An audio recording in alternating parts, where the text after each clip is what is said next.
Hello, everybody. This is Dan Levinson, and we are here for another episode of the Oral Talmud. Um, just a program note that we have some slight tech issue going on with our host of our live stream, which is why it might have taken an extra second to come on since you tuned in. Also, why my background is a little weird and I'm zooming in, but we're here, and that's all that matters. And Vinay, it's great to see you again. Good to see you. Hey, Dan. Hey. So I'm really excited to be getting going with this episode. This is the first time that we are doing a third episode in a row where we're actually talking about the same text. It turns out that it's extremely rich. And what's funny about it is that the way that both you and I tend to teach this text is just with a much smaller chunk of the one that of the way that we've been exploring it. So it's interesting that it's both the case that the smaller chunk is enough and is a lot. And really the bottom line is it's the part about if you let everybody in, they want to come in 400 to 700 benches. That's the main thrust Yeah. of it. But there's so much more to it. It's an extremely rich text. So just want to refresh people a little tiny bit about what's happening, and then we can jump into the end of this text that we wanted to talk about a little bit before we go on to another text, a different one altogether, which has which is an amazing text in its own right and has a lot to do with the day that we're recording this, which is the eve of the Shavuot holiday, which at least in Rabbinic Judaism is the memory or the reenactment of when the Torah was given at Mount Sinai, which in the rabbinic imagination includes also what they call the Oral Torah, which is what becomes the Talmud. Um, so the text that we're looking at here is from the tractate Brachot, which means blessings, page 28a. And the bottom line of it is it has to do with a situation where these two important rabbis, Rabban Gamliel, who's basically the president of the yeshiva of Yavne, again in history or legend, the place where the Constitutional Convention, the place where Rabbinic Judaism was created, right? And he's Samuel Adams, I think, was the president of the Constitutional Convention, right?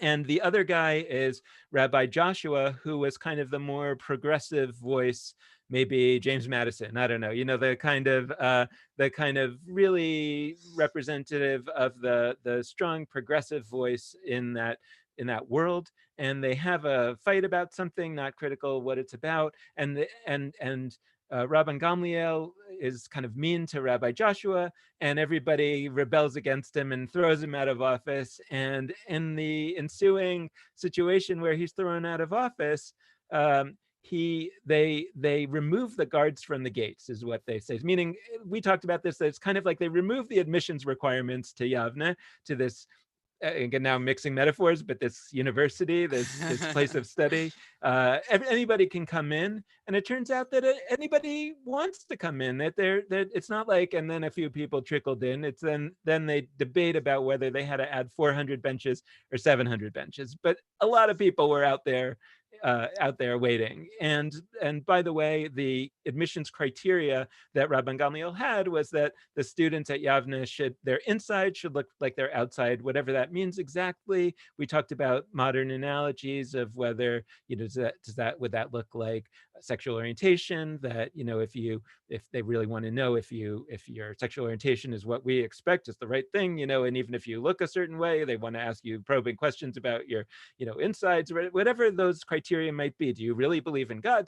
Right? There are all these criteria that, and all these people flood in, and Rabban Gamliel has this moment of kind of like shock and distress, and he feels like, gee, wow, I was thinking that these people didn't want this stuff, that these people, they weren't interested, and it turns out that they were so interested. As soon as we let them in, they came flooding in. And he has this moment of distress where he says, maybe it was me and my rules that were keeping the Torah away from Israel. And we talked over the last two episodes, about so many modern overlays onto that. But before we go on to the part where we are today, I just wanted to see if you wanted to add anything to that.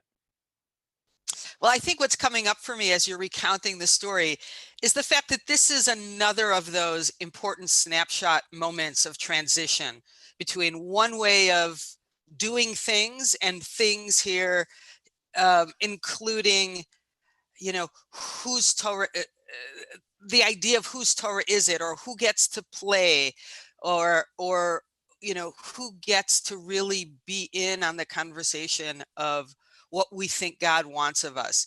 And we know that the rabbis made this enormous shift from a hereditary access to God, through the priests, to a democratization of access to Torah.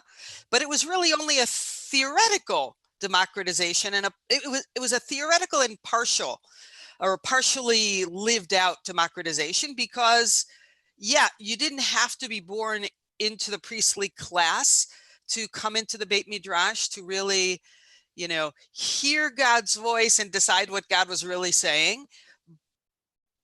But you had to be within a certain band of the people. I keep thinking of, the idea that, all men are created equal was a great idea. It was a great theory. But it's only great insofar as it's applied to really all human beings, and not just, of course, as we know, all white men, landholders and so on. So they're increasing the number of people included in this democratization. And as we know, it really only goes so far for the next 2,000 years, as including about 1% of the Jewish people. But it's a moment in this shift. Yeah, and then we talked about last week this idea that they say that once they admitted all these other people, they basically solved all the problems that were pending. But the one that they talk about is one in which they actually overturned the Torah in a clever kind of way. And we didn't go into it as deep as we could. And maybe one day we should, because I actually think that when we talked about some number of weeks ago, or I think maybe our first episode or our second, when we talked about that story of the mountain being held over the heads of the people, and we actually looked at this sources that were being cited, and also in the Avon of Achnai story, and we look at the sources that are cited, we see how they're actually misquoting these sources in very clever ways. But we don't think that they're actually hiding the book. We don't think they're actually doing something sneaky. We actually think that anybody who could read the stories knew what they were doing, and there was just a kind of a rhetorical technique, or a way of actually trying to build a sense of continuity, even though everybody knew that it was discontinuous. But at the end of the day, here too, they're kind of playing fast and loose with these sources, which they're using to say that this person who is from the people of Ammon, which the Torah explicitly says can never become an Israelite, and they say, oh, but maybe this, but maybe that, and they're citing all these different texts from all over the place, and ultimately concluding that he can come in.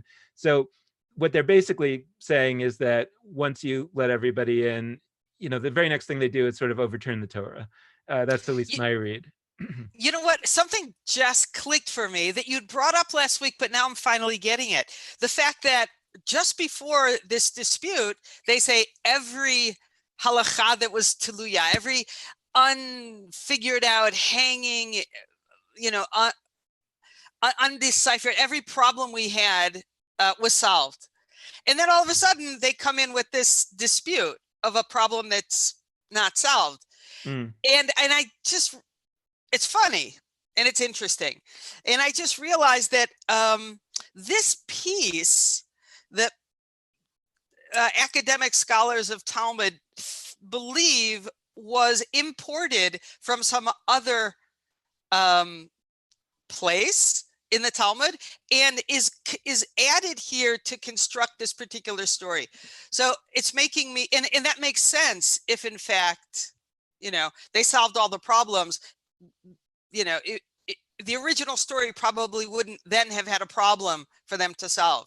And so it makes me wonder, what's the message that the editor is trying to convey here? And I think it's probably just what you're saying, to then put in this particular problem to now be solved, which is something about who's at the table is really essential, and whoever is at, and that we're willing to overturn Torah itself when those at the table help us see that that's necessary. Something like that. I don't know. Yeah, so much. There's so much. So then when we ended last week, we were talking about that we were talking about not quite the end of the story, but a critical point towards the end of the story, where Rabban Gamliel basically decides to go apologize to Rabbi Joshua. It's not clear if he's exactly apologizing, he's appeasing him, whatever that means exactly. Do you? Yeah, Yeah. and it's funny because the transition from this dispute to Rabban Gamliel saying he has to go appease Rabbi Yehoshua, it says, well, if that's the case, meaning it seems to imply if Rabbi Yehoshua is going to win that dispute, then I have to go appease him, which I think is odd, and I don't quite get it. Mm-hmm. Mm-hmm. Because it seems that you don't appease someone because they won an argument, because their decision stands, but rather because you really understand the harm you caused. Uh-huh. Right. So I'm not quite sure what to make of that transition. Right. And it's not clear from the language what the motivation is. It's, Right. in the translation that we are using here, where, which is based on the Steinsaltz translation, it says that Rabban Gamliel is saying, since this is the situation, basically right after they allow the person to come in, to the Ammonite, he loses this argument about the Ammonite. Rabban Gamliel does. And he says, since this is the situation, and maybe it's referring back to the fact that the 700 people came, whatever it is, but he says, since this is the situation, but really the Talmud says, since this is, since, because of this, whatever, right? It would be appropriate. This is the translation, but it says, since this is, I'll go and appease Rabbi Joshua. Yeah, I think you're right. I think it refers to the situation before this dispute, because the dispute gets stuck into the text. You're right. So, but maybe I don't know.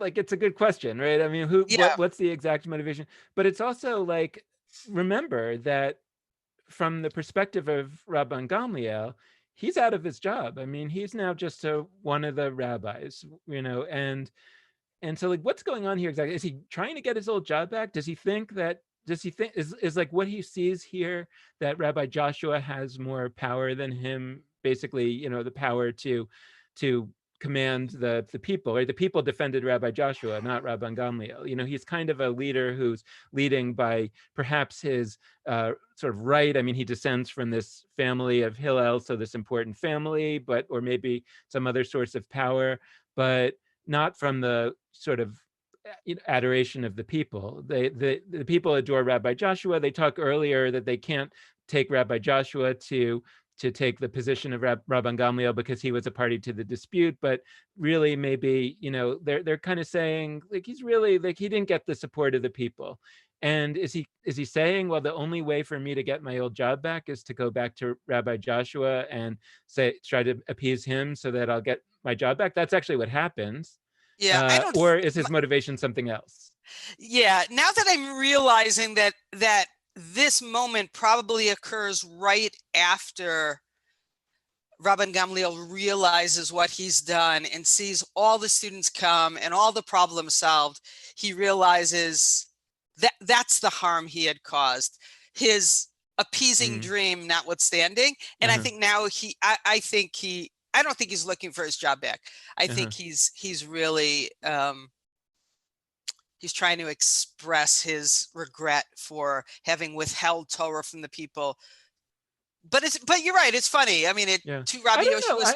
The truth is, I'm less sure than you that are about that, because Rabbi Joshua isn't really involved in that question of the removing of the guards, right? The dispute with Rabbi Joshua, he has two disputes with Rabbi Joshua. One had to do with, what time to say the prayers. Right. There was three. One. We can't remember the third one.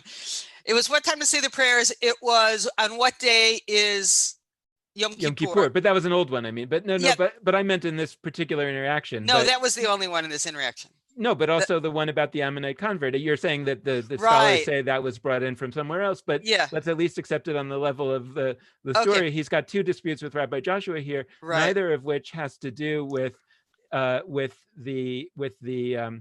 this moment of reckoning that he has when they remove the guards from the gates and the 700 or 400 benches worth of students come in. So the question is, so one, you'd think that if he really regretted, or, the story tells us that he really did regret the fact that he was keeping out all these students, that the move would be to ask forgiveness from the students or Right. from some, like, Right. why Rabbi Joshua? So it Right. feels like Rabbi Joshua's role in this story is that Rabbi Joshua has the power. Rabbi Joshua has the support of the people. So I'm more, maybe I'm Yeah. playing the cynic here, but I'm more seeing this as he's saying, I see where the power is in this. I thought I was the one who was in power. And by the way, I think I'm only raising this because of the potential that it matters for today. That there's Hmm. some wisdom here, that it's not, but it feels like he's a good politician, and he has just done a power map of the Yeah. rabbinic world, right? And he said, it's not me. I thought it was me, but it's not me. It turns out that power is not in position, power is in Yeah. influence, and that Rabbi Joshua obviously is the one who has the influence. So if I want to either not get my job back, but if I want to just kind of be a player here, then I better make sure that I'm on his good side. If he hates me, if he's resentful towards me, I right. And then the other is maybe he wants his job back. So I don't know, but I would at least put that on the table. I think I like it. I'm not sure if for some reason I'm really feeling a lot of Rahmanis at this moment. I wasn't last week. You're a Feeling Rabban Gamliel apologist. yeah. Well, but I do love the idea of all the option one folks coming to the queer, Right. radical, fringy, freaky option three folks who are starting new things going, please, can I have a job? Right. Well, here's the way that it's that, but at this point in the story, Rabban Gamliel doesn't know it yet, and maybe this is the hook. I mean, maybe this is just for us to move forward, is to say that when we were talking at the very end of last time, we were imagining that when he goes to see Rabbi Joshua, he finds that his house is full of black soot, basically, and he understands from that Rabbi Joshua makes a living as a charcoal maker, and that he's burning logs, and that's making his walls sooty, and he makes charcoals out of that. And Meaning he's very poor.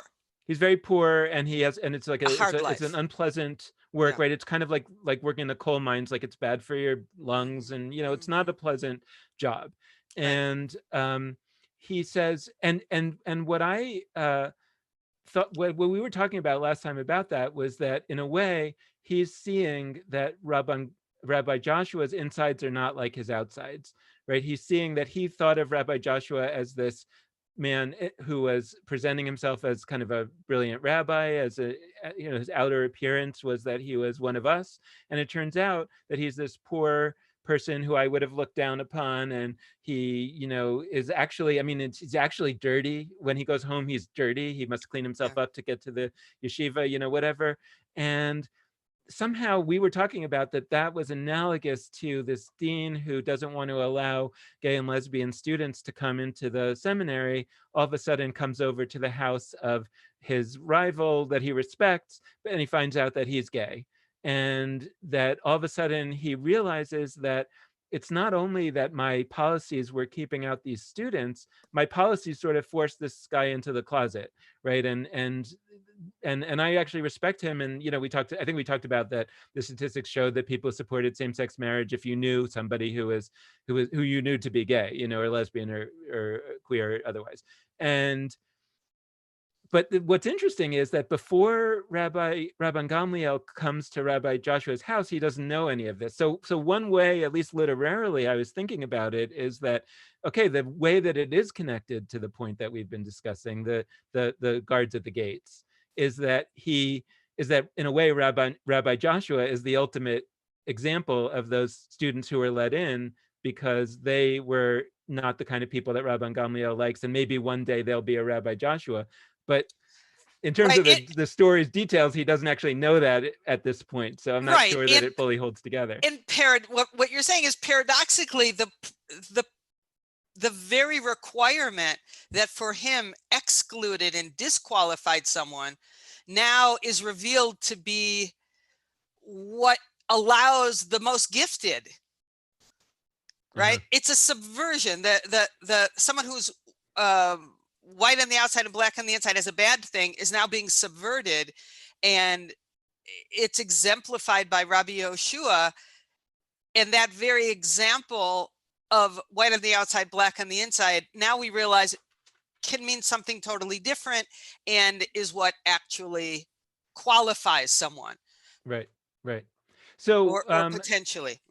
right. So, I think we want to wrap this up at least by the half hour. So I want to make sure that we talk about the other piece of the apology, which is basically that after he apologizes or appeases, initially Rabbi Yoshua, it says he ignores him. I think is that he says Yeah. it says that um, he says, from the walls of your house it's apparent that you are a charcoal maker. Rabbi Right. Joshua said to, well, before he paid him, so before the apology, Rabbi Gamliel expresses this shock that he's a charcoal maker. And Rabbi Joshua says to him, woe unto a generation that you Yeah. are its leader, as you are unaware of the difficulties of Torah scholars, how they make a living and how they feed themselves. That's And, such a poignant and beautiful right. line, I think. So I want to hear what you have to say, but like the thing that for me, it's like the resonance that I have uh, from it are two immediate things. One is that you always say in your talks, you have a line where you say, if your paycheck is coming from option one, meaning from the old system, you're not going to go option three. Right. And so there's this idea that where the money comes from makes a big difference, and that in our economy, thinking about today, all the money is in the existing world of Jewish institutions. And that means that if you're trying to actually do professional Judaism stuff professionally for a living, it's really hard to do it in a option three, as you have really paradigm shifting way, because if you're going to collect your paycheck, i.e. your funding from option one, you're not going to go option three. And so there's that piece going on here, and then the other piece is that in a way there's an accusation here, right, that Rabbi Joshua is saying, we are going option three. This whole project is about a new Judaism, but if you as the leader, like, if you don't understand that that it's not just about these ideas, like, we still have Right. to live, and then you're really a bad leader of this. I'm trying to think about it. I'm trying to take it in, because to the extent that I or you are in some way in a position of leadership vis-a-vis this work that we're advocating for reimagining Judaism, what does that mean in terms of our responsibilities towards others who are engaged in this work? I think that's where my Yeah. mind is at. I think Rabbi Yoshua is saying to Rabban Gamliel, you know,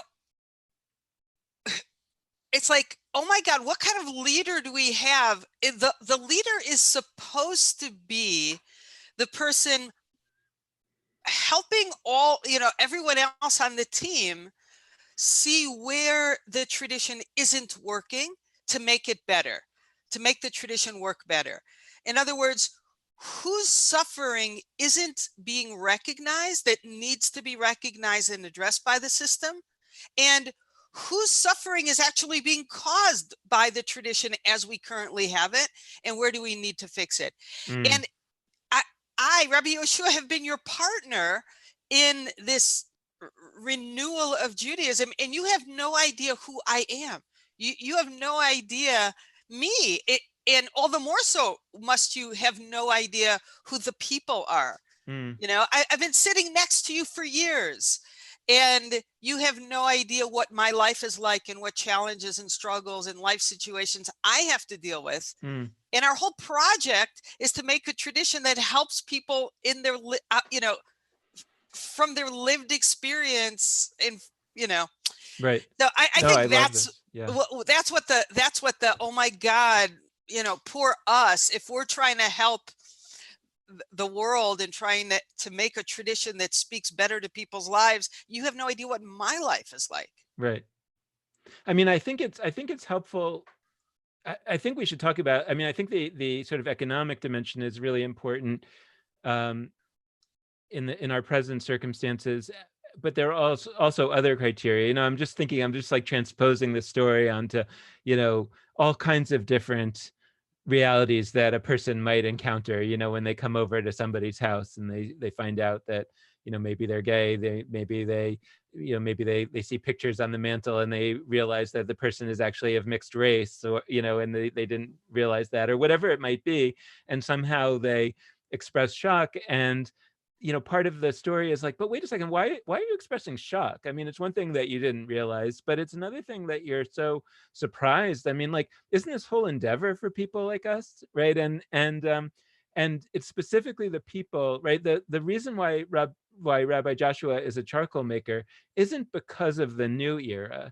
It's because of the old era, meaning there are all these ways in which people who are poor today, right, people who don't have health insurance, Mm. it's because it's still the old. And if we're bringing a new system into place, ostensibly it's there to correct the mistakes of the old system. If you don't even realize that you've got all these people who are the marginalized of the old system, and they're all here in your yeshiva studying, but they want to make a new system, and if you're still kind of like locked into the old system, like, something's wrong with you and you shouldn't be our leader. Right.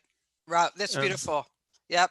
I love the insight that he's poor, not because, option 3 is this, grassroots bootstrap place. It's because of the old system, right? mhm.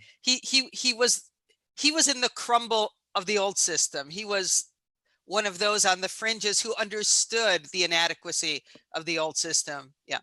Yeah, and actually, when we think about our times in the new system, right, then it's interesting because a lot of times when I look back to the rabbinic period and I say, because we have these questions. I mean, I have it about my own career and certainly others. I mean, I certainly can't afford to hire too many people, but I need a lot of help. We need a lot of help. So then we're asking people to volunteer in different ways, and I kind of wish for this day when we can all make a good living doing the new version of Judaism. And part of me feels like that day is near, and part of me feels like that day is very far. And if it's very far, the then I look back to rabbinic Judaism and to these early days that this story is about, and I say, well, maybe most of the early rabbis, either they were wealthy, right? Like Rabban Gamliel supposedly comes from Yeah. a wealthy family, or they had a different job, meaning that Rabbi Joshua was a charcoal maker. He wasn't teaching Hebrew school. He was making his living doing a non-Jewish job, right? Meaning like a regular job. And he was doing this Jewish stuff on the side. I mean, Maimonides, in a way, is the ultimate exemplar. He was a doctor. I don't know how he had the time, but he wrote all these amazing He had a books. rich brother who was supporting him. Okay, well, there you go. But so, by the way, again, my wife and I have been doing this daily Talmud study, and we've just recently read about some of the remedies of that time, and it made us think, like, I wonder what kind of a doctor Maimonides really was. But but the but I think I've said that in a kind of flip way sometimes. I've said, look, I mean, we're going to have as opposed to a way that says, it's not fair, it's not right. It's not right. It's not right that somebody should have to make a living, meaning, like, I don't know, meaning that the health insurance is so expensive that you can't afford to even work for low pay in the Jewish community if you wanted to, because it still wouldn't be enough just to have basic health insurance. So you end up being forced to either have a job outside the Jewish community that is so taking up so much of your time just to be able to get health insurance, whereas in another situation you might actually be willing to say, well, I'll earn less, but I'll do more meaningful work. And so many people don't really have that choice, and it ends up just, I think it bears a lot more thought about the economic, uh, I don't even know the right word. It's more than inequities, it's disaster. I mean, it's something Yeah. really that really is holding us back from doing the Jewish reimagination work, because we don't have the right people at the table, and we don't have the right people at the table because the poorer people can't be at the table because they actually have to have a job. That's right. And 100%. how do we address that? Yeah. Earlier, we could go off on this for a while. But you said you were hopeful, and you're less hopeful. I know this is way off, but as we're watching our current moment of crash happen, what we're seeing is shifting of funding that used to support little option threes. Mm-hmm. Now, moving back to option ones because To like there's this rescue. enormous fear, the old mainstream. There's this enormous fear. I don't know exactly what the fear precisely is, Yeah. but I'm also less optimistic in this particular moment. Yeah. Well, I guess the one thing though that I would say, and then we will move to the other text, but I think there's a lot here that we want to return to at some. And by the way, that's what you say right at the end of every chapter of Talmud, that we'll return Yes. to you, right? So I think we're going to return to this one. But one thing that I do think about is that there are a number of like, let's say, donors that are well remembered in the Talmud. One of them is, and sometimes like certain negative stories are told about them, meaning it was a hard time getting there. So I think about Rabbi Akiva's father-in-law is one of these Yeah, examples. His I name like was that. called Basavua. And initially, he doesn't want his daughter to marry Rabbi Akiva, not because he's a 30-era guy, but because he's a poor guy. But I think if he had really believed he was going to become a great scholar, he would. But he doesn't really believe. Anyway, long story short, he comes around in the end, and I feel like there's some of these folks who really financially supported this endeavor, and they get remembered for 2,000 years. So I would say that to any funders out there. There's our new pitch. We have to work Right. that up. That's fabulous. Yeah.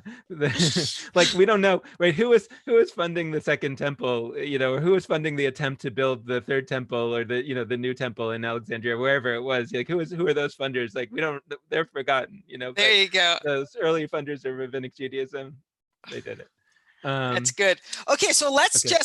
leave folks with the fact that Rabban Gamliel does in fact regain a shared position in the Beit Okay. Midrash, and he and Rabbi Yehoshua share being the head. 3 weeks, Rabban Gamliel gets to be the chief. 1 week, Rabbi Yehoshua gets to be the chief. Okay. Right. And there's a whole part that we don't want to have time to get into it right now, but it has this echo of the last text, the end of the last text that we did, the Yeah. Avnei Vachnai, where Rabbi Eliezer is excommunicated, and there's this big question of like, who's going to tell him? And here there's this whole thing where they decide, you know what, we probably should put Rabban Gamliel back in office now that he's apologized. And there's this also whole thing kind of like, who's going to tell the other rabbis? Right. It's a great, I love the kind of that it's so very human, it's like, okay, we've just done something really hard. And the obvious next question is like, who's going to tell him, right? Like, Right. I don't want to be the one to tell him. Who's gonna let the straight guy back into the queer yeshiva? I don't know. Right. Really, And do we need to let him in? Okay. Well, and in both cases, right, it's Rabbi Akiva who steps up and Right. says he's going to do it. So that's a whole Right. other question that we should Yeah. look at. Okay, let's because today is the eve of Shavuot. We want to really at least start and do a good chunk of this next text, which is we've identified 3 key texts that the rabbis think of what happened at Sinai, or a version of that. And we talked about one of them early on, where the mountain is held over the people, and there's a sort of a threatening element of it. And there's this one, which is from the and the Oven of Achnai is another one of those sort of Sinai moments, or re-mythologizing. Right, because they talk about it's not in the heavens, and also we talked about the beginning of Pirkei Avot. It's about this story of like where the Torah was handed from this person to this person to this person, but starting with Moses, and here there's this other imagined story, right, a version of the story that involves. Well, let's read it. I mean, but it's the rabbis imagining what was happening on Mount Sinai. And I guess a little bit of a flip way to say why it is that they're asking this question is because why did it take 40 days? I mean, that's kind of in a little bit the background here. It's like, what was going on there for 40 days? Right? That's a little bit what's driving this question. So should we share it and read it? Yes, great. Okay. Okay, so here it is. Tractate Menachot, page 29b. And I And I just want to add to what you just said. There's always a textual hook or a pretext upon which a midrash seems to be based or motivated. And I think you're right that here it's, oh, okay, Moses was up there for 40 days. Well, what was going on all that time? So I think on the surface that's motivating the story, but you always have to understand that a midrash, and this is essentially a midrash is actually motivated by some crash, by some discontinuity in the world between what's actually happening and what people have been told is the way things should be. So I think one of the questions I want to keep in my back pocket as we read the story is, what's really the crash that this midrash is an answer to? Okay. Okay. So I mean, it starts in there's a lot of citation in the Talmud. So I actually, the translation that I have here doesn't left out the part that it says that Rav, a rabbi named Rav said, sorry, Rav Yehuda said that Rav said that. So basically, it's a rabbi quoting another rabbi. Like, this is a story that I was told, or that I learned, that originated from this other person. And the story is that when Moses ascended on high, meaning when he went up to Mount Sinai, he found the Holy Blessed One sitting and tying crowns on the letters of the Torah. So just to make clear what this is, like if you open a Torah scroll, the letters are decorative. They're these crowns on the letters, these flourishes. Yeah. Right. And we should note that on this very page of Talmud, I don't think people can see. Maybe I'll hold it up to the camera. On the very page, let's see. Is it possible to see there? Yes. Can you see the commentary? Yeah, they're actually talking about the proper writing of the letters and which letters need what kinds of crowns. So that's an even more direct pretext for this midrash. Right. What are these crowns doing there? Okay, this is how we do it. We've always done it. What are they about? Okay, here comes the story. Okay. Okay. So he found. So God was actually tying. It's an interesting image, the tying the crowns on the letters, right? Yeah. Like, it's not. First of all, it's, I don't know. Like, there's so many levels to it. Like, is God tying as opposed to writing? I mean, Yeah. it's just kind of an interesting image. But the long story of it is that it's taking so long because God is spending all this time kind of like tying little, making little flourishes on every letter. Like, why? Why are you taking so long? And he says, Moses, and you have to assume that the Torah is already done. God's already, quote unquote, written the Torah, right? The Torah is done, and now he's doing this. And yeah, okay, go ahead. Okay, so Moses says before God, Master of the universe, who is preventing you from giving the Torah? Who is preventing you, really, it says, but the idea is who's stopping you? This is basically Master of the universe, who's stopping you, right? And the point is that why not just give me the Torah here so I can take it? It's done. You can imagine him pointing to his watch going, hey, if I don't get back down there, we're going to have some trouble. Like, and what's funny about this and moment, by the way, we know there was trouble going down there. Exactly. And what's funny about the wording of the text is you wouldn't expect someone to say, who's holding you up? You'd expect them to say, what's holding you up? Right. Especially if it's God, like. Yeah, exactly. What human person could be holding up God? But Moses doesn't say that. He says, who's holding you up? So it's funny because it turns out that it's going to be a person. Right. But how would he know that? Why is he saying who? It's funny. Right.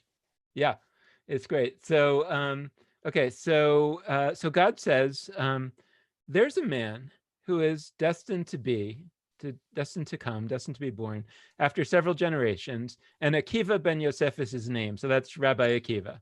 Right. Who we'll have to remember is going to be born 1,500 years in the future. Right. Yeah. And 1,500 years in the future. And just FYI, when he's born, he's a poor shepherd. He's a poor guy from parents who converted or somehow joined, right? Like that there's a lot of like nuance to this idea that he's going to be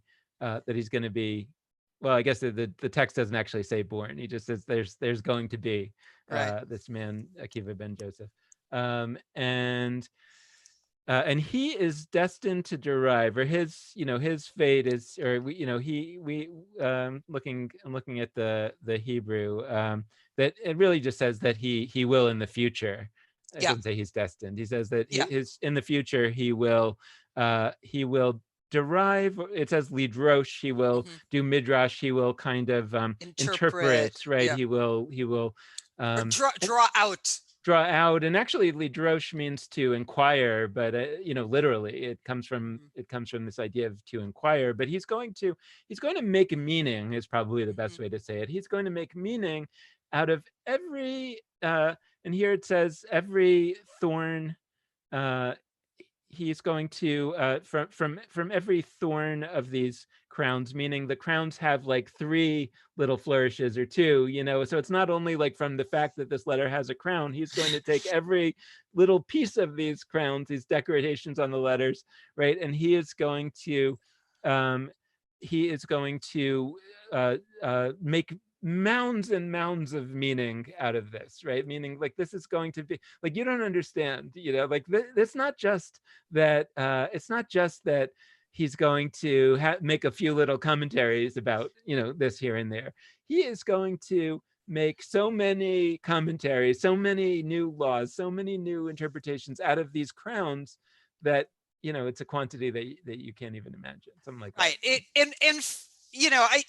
At this moment, one's theology has to come into play, because you have to wonder whether God is inserting meaning into the crowns that Rabbi Akiva will uncover. I don't think that's a plausible read at all, but I Uh-huh. think that's the quote unquote traditional read, uh that Oh, anything that Akiva is going to discover these hidden meanings that I've put in the form of crowns, and nobody's going to discover them for 1,500 years, but then he's going to discover them, that they were that's there right. from the beginning. Yeah, that's a traditional read. Uh-huh. Quote unquote traditional read. I would call it actually the anti-traditional read, but that's a Right. longer story. But you mean it's what you would expect to hear in an ultra-Orthodox yeshiva That's right. today? Mm-hmm. That's right. But for me, it's pretty clear that these flourishes are meaningless in and of themselves, and God knows it. And the Torah is already finished. The meaning has already been put in it. And now these are essentially excuses. These are visual props that God is purposely putting here, because he knows mounds and mounds of new meanings for the Torah will need to be made. Mm-hmm. And this will give those meaning makers some, excuse to claim that, this was in God's intention all along.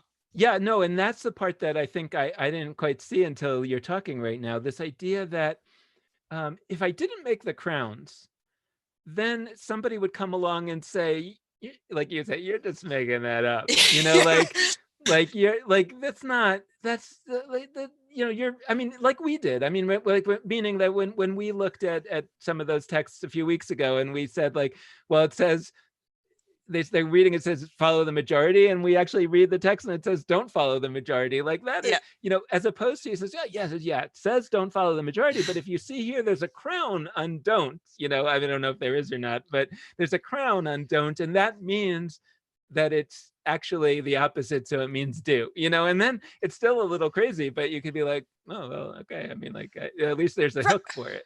Okay, and here's what just clicked as you're talking. The crowns are the metaphor. I know this is obvious, but I just got it.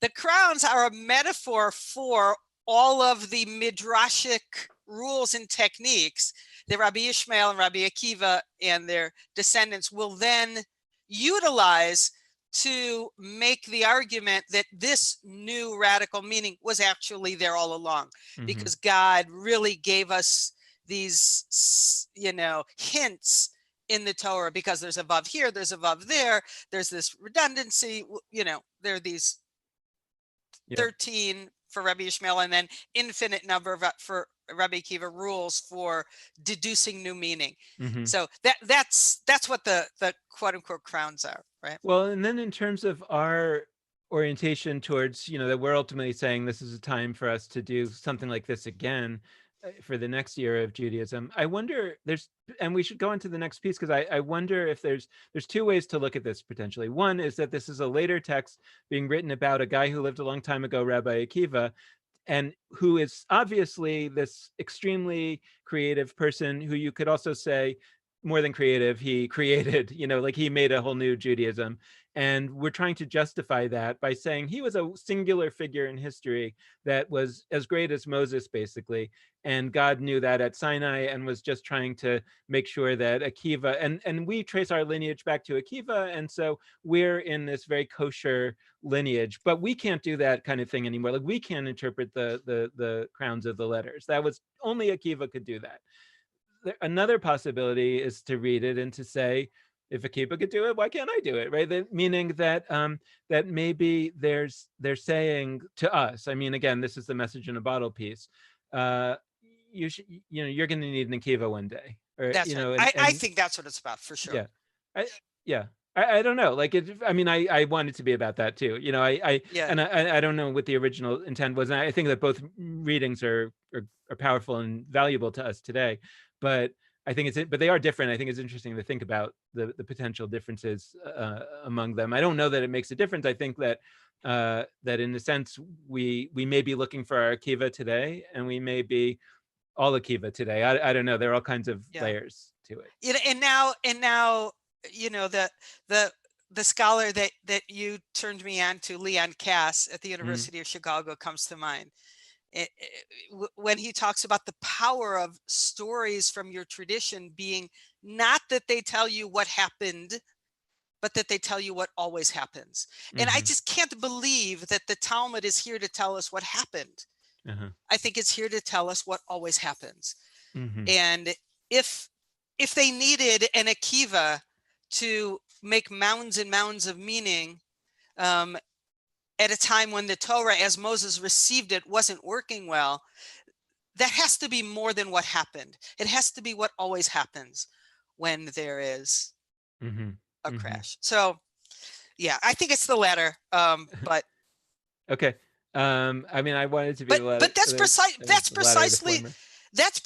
the what's the word? I don't know. The fallout point between, the yeshivas on Divan, meaning the Orthodox yeshivas, and the yeshivas that are the very few ones like Svara that are saying, no, this isn't here to tell us how they used to do it, and no one else can make Torah because we're so far from Mount Sinai, that whole idea, but rather that's how they did it, and that's how we need to authorize ourselves in every generation. Yep. Okay, let's go on. Okay. So God says that this guy Akiva is going to do this incredible stuff. He's going to make all this new meaning from these crowns. Yeah. And so Moses says to God, Master of the universe, show him to me. Yeah. And God says, basically, turn around. And, I imagine some kind of like, some kind of time warp. And and all of a sudden Moses is in the 8th row, meaning probably the back row of Rabbi Akiva's study hall.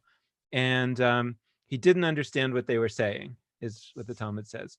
And then it says Moses's strength waned, although that's the same word that is used in the Rabban Gamliel story that we just studied, where he says where we translated as he was distressed.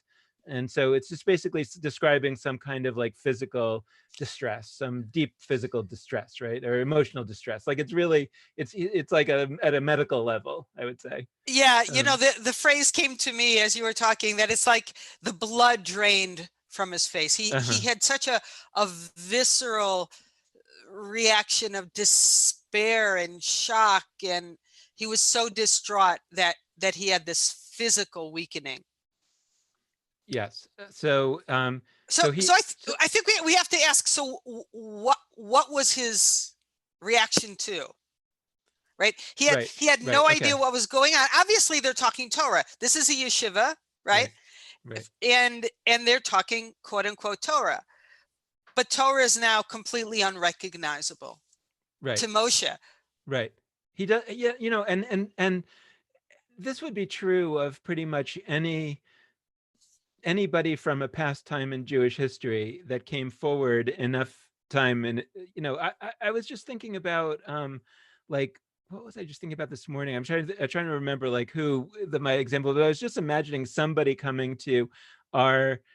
Maybe I was thinking about this was literally when I was making my coffee this morning. I had this like passing thought about a person from the days of biblical times, a kind of a nomad kind of person who saw themselves as a Hebrew and came to visit me in my COVID lockdown here in Chicago, and wanted to see what I was doing Jewishly, and literally, right, couldn't understand even the Hebrew, right? I think I was listening to, what was happening? I was listening to someone talking on a different podcast in Hebrew, and their accent was so American.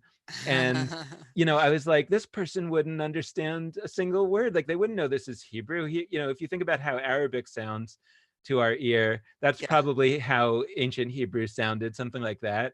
And the way that Americans speak Hebrew is it sounds much more like English. It doesn't even sound, you would have a hard time picking out the words, yeah, and much less the practices. And it was just like, and how are we connected? Like, we think that we're connected to them. We see this yeah, as an unbroken chain in some way.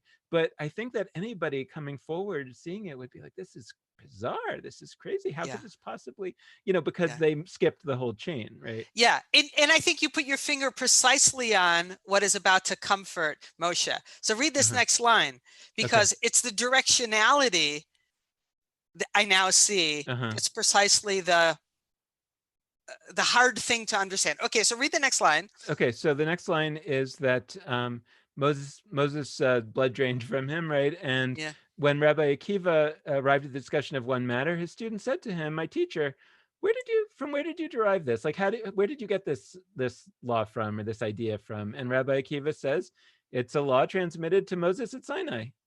And and then the Talmud says, when Moses heard this, his mind was put at ease.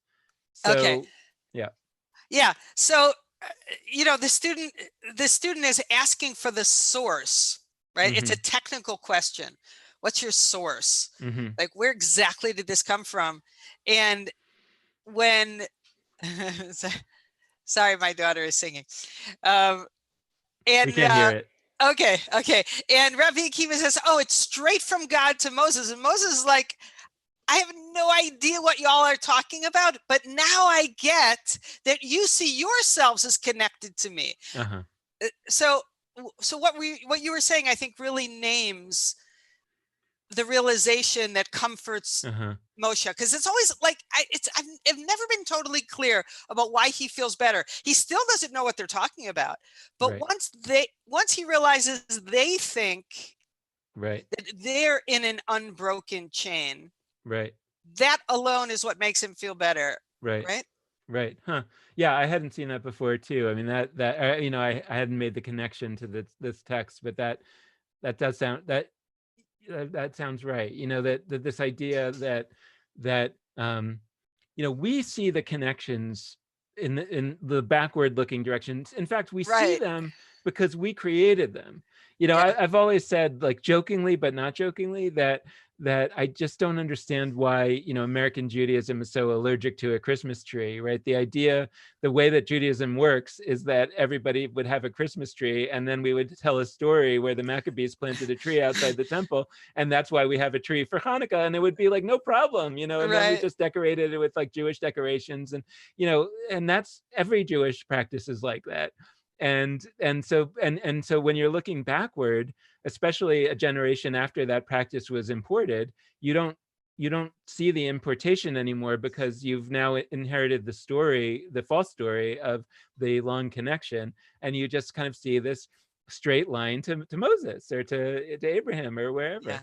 And but from that person's perspective, it's a funhouse mirror. It's bizarre. Like, what this, and they're right. Actually, they're right. Right? Moses is right. Like this. I mean, we should get into it, but Moses is right in that it's not actually a direct, linear For sure. progression, and yet we're also right in saying that it is because we've constructed a story in which it is something Yeah, like that. I think that was the rabbinic genius, to say that that which is wholly new also was given from God at Mount Sinai. I mean, Mm-hmm. that's a genius sleight of hand that allows you to feel a sense of continuity and connection and history and sacredness in what is absolutely new. Well, and so that actually raises something that I hadn't thought of before in terms of this text. And I just want to read the last, not the last line, Yeah. but the second to last, or one of, or it might actually be the last line that I have in this version here on the source sheet. I think it is. Yeah. So so Moses' mind is put at ease, and Moses returns and came before the Holy One, the Holy Blessed One, and said before him, Master of the universe, you have a man like this, and you give the Yeah. Torah through me? Yeah. And God said to him, basically, shut up. That's what I Yeah. thought of. Sit But down and yeah, sit down and shut up. But before we get to this, sit down and shut up, I want to like what I thought until this moment. I've read that line, you have a man like this, and you give the Torah through me, as that Akiva's genius is somehow interpreting these laws from out of the crowns, but that's not Akiva. I don't think. But now that I'm thinking about it, it's not. That's not Akiva's genius, and meaning that Akiva stands for the rabbinic genius. The rabbinic genius. I mean, maybe it is, but it's deeper than that. The rabbinic genius is the doing of the new and claiming that it's Mhm. connected to the old. It's the retrojection Mhm.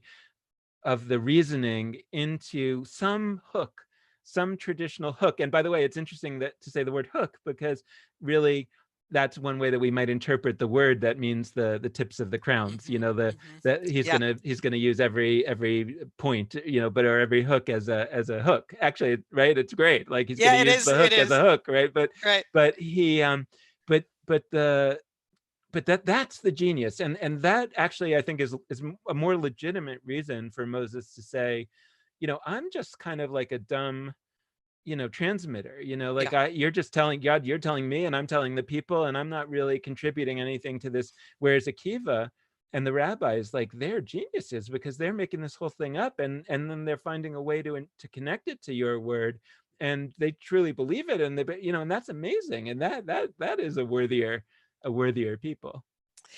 For me, it's not so much worthier. It's there are times when you need Moses leaders, and Mm, there are times when you need Rabbi Akiva leaders. And Moses is now so like excited and turned on by Rabbi Akiva's genius, but what he doesn't realize is you actually don't need Rabbi Akiva's when life is stable. Although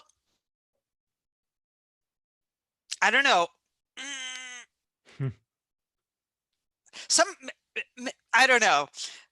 Maybe sometimes you need, presumably the story is saying when Torah was given, we needed a kind of static, fixed tradition to start with. I don't know. I don't mm, know.